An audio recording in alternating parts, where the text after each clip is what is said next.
나는 하나님을 나는 하나님을 예배하는 예배자입니다. 사무엘상 20장.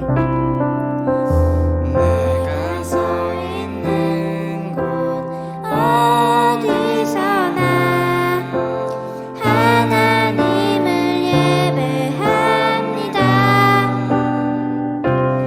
내 영혼 그때 다윗은 라마의 나옅에서 달아났습니다. 다윗은 요나단에게 가서 이렇게 물었습니다. 내가 무슨 잘못을 했나? 내 죄가 무엇인가?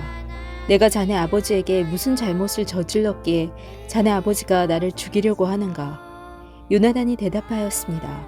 아닐세, 자네는 결코 죽지 않을 걸세. 아버지는 아무리 작은 일을 하시더라도 먼저 나에게 말씀을 해주신다네. 자네를 죽일 생각이 있었다면 반드시 나에게도 말씀해 주셨을 걸세. 아버지는 결코 자네를 죽이지 않을 걸세. 다윗이 다시 말했습니다. 자네 아버지는 내가 자네 친구라는 것을 잘 알고 계시네. 자네 아버지는 속으로 이렇게 생각하고 계실 걸세. 요나단에게는 이 일을 알리지 말아야지. 만약 요나단이 이 일을 알면 다윗에게 말해버릴 거야. 그러니 여호와와 자네에게 맹세하지만 나는 곧 죽을 걸세. 요나단이 다윗에게 말했습니다. 자네가 해달라는 것은 무엇이든지 해주겠네. 다윗이 말했습니다.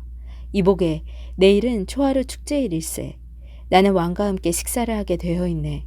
하지만 나는 3일 저녁까지 들에 숨어 있겠네.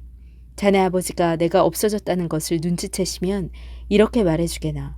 다윗은 나에게 자기 고향 베들레헴으로 가게 해달라고 말했어요. 해마다 이맘때에는 그의 온 가족이 제사를 드린답니다. 만약 자네 아버지가 잘했다 라고 말씀하시면 나는 무사할 걸세. 하지만 자네 아버지가 화를 내시면 자네 아버지가 날 해칠 생각이 있다는 걸로 알게나. 요나단, 자네 종인 나를 도와주게. 자네는 여호와 앞에서 나와 약속을 하였네. 나에게 죄가 있다면 자네가 나를 죽이게나.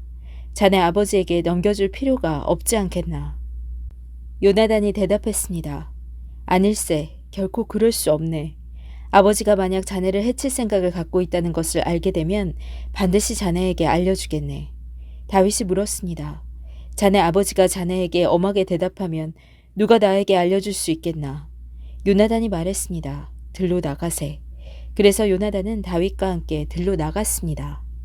요나단이 다윗에게 말했습니다. 이스라엘의 하나님 여호와 앞에서 이렇게 약속하네. 모레 이맘때까지 아버지의 마음을 알아보겠네.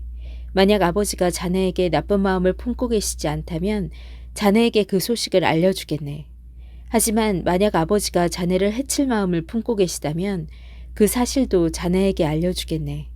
그래서 자네가 안전하게 멀리 도망갈 수 있도록 하겠네. 그렇게 하지 않는다면 하나님께서 나에게 무서운 벌을 내리셔도 감당하겠네. 여호와께서 내 아버지와 함께 계셨던 것처럼 자네와도 함께 계시기를 바라네.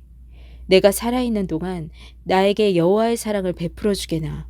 그래서 내가 죽지 않게 해주게. 내 집안에도 변함없이 사랑을 베풀어 주어야 하네. 여호와께서 자네의 모든 원수를 이 땅에서 없애버리시더라도 우리 집안에 대한 사랑을 버리지 말아주게. 요나단은 다윗과 약속을 하며 여호와께서 다윗의 원수들을 벌주시기를 바라네 하고 말했습니다. 그리고 요나단은 다윗에게 자기와 맺은 사랑의 약속을 다시 말하게 했습니다. 요나단은 다윗을 자기 목숨만큼 사랑했기 때문에 그런 약속을 하게 하였습니다. 요나단이 다윗에게 말했습니다. 내일은 초하루 축제일이네. 하지만 자네의 자리는 빌 것이고 내 아버지는 자네가 없어졌다는 것을 알게 될 것세. 이틀 뒤에 자네는 지난번에 숨어 있었던 곳으로 가게. 가서 에셀 바위 곁에서 기다리게. 그러면 내가 화살 3발을 바위 가까이에서 쏘겠네. 마치 어떤 목표물을 향해 쏘는 것처럼 쏘겠네. 그리고 나서 소년을 1명 보내서 그 화살들을 찾으라고 말하겠네. 만약 내가 얘야 너무 멀리 갔다. 화살은 너의 뒤쪽에 있으니 이리 주워오너라 하고 말하면 자네는 숨어있는 곳에서 나와도 상관없네. 여호와께 맹세하지만 자네에게 위험한 일이 없을 테니 그곳에서 나와도 좋을 걸세. 하지만 만약 내가 얘야 화살은 너의 앞쪽에 있다 하고 말하면 여호와께서 자네를 보내시는 것으로 알고 그곳을 떠나게나. 우리가 이야기한 것을 기억하게. 여호와께서는 자네와 나 사이에 영원한 증인이시네. 그리하여 다윗은 들에 숨었습니다. 초하루 축제일이 이르자 왕이 식탁에 앉았습니다. 왕은 언제나 앉던 자리인 벽 가까이에 앉았습니다. 요나단은 왕의 맞은편에 앉았고 아브넬은 왕의 곁에 앉았습니다. 하지만 다윗의 자리는 비어 있었습니다. 그날 사울은 아무 말도 하지 않았습니다. 사울은 다윗에게 무슨 부정한 일이 생겨 나오지 못한 거겠지 라고 생각했습니다. 이튿날은 그 달의 두 번째 날이었습니다. 다윗의 자리가 또 비어 있었습니다.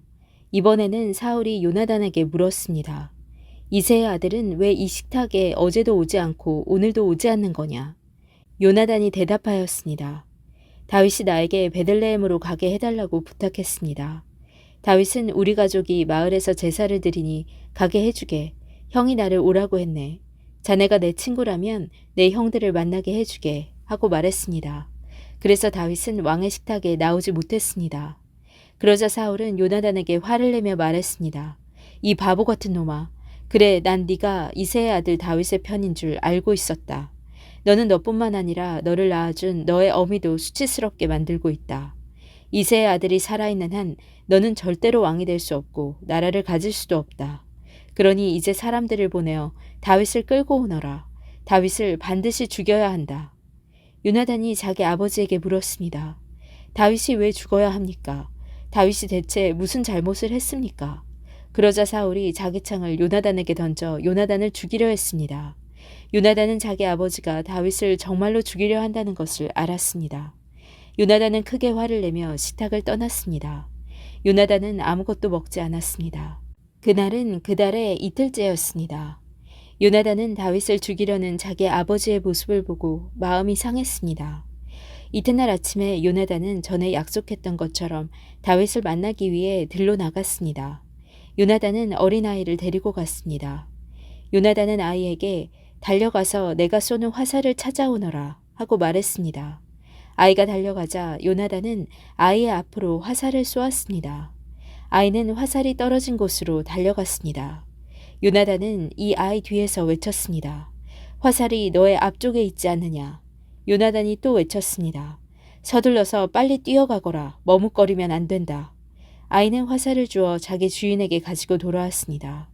아이는 이 모든 일이 무슨 뜻인지를 알지 못했지만 요나단과 다윗만은 알고 있었습니다. 그리고 나서 요나단은 자기 무기를 아이에게 주면서 마을로 돌아가거라 하고 말했습니다. 아이가 떠나자 다윗은 바윗의 남쪽에서 나왔습니다. 다윗은 땅에 머리를 대고 요나단에게 절을 하였습니다. 다윗은 그렇게 3번 절을 하였습니다. 그리고 나서 다윗과 요나단은 서로 입을 맞추면서 함께 울었습니다. 다윗이 더 많이 울었습니다. 요나단이 다윗에게 말했습니다. 평안히 가게. 우리는 여호와의 이름으로 맹세하였네. 여호와께서 자네와 나 사이에 그리고 우리의 자손들 사이에 영원한 증인이시네. 그리고 나서 다윗은 떠났고 요나단은 마을로 돌아갔습니다.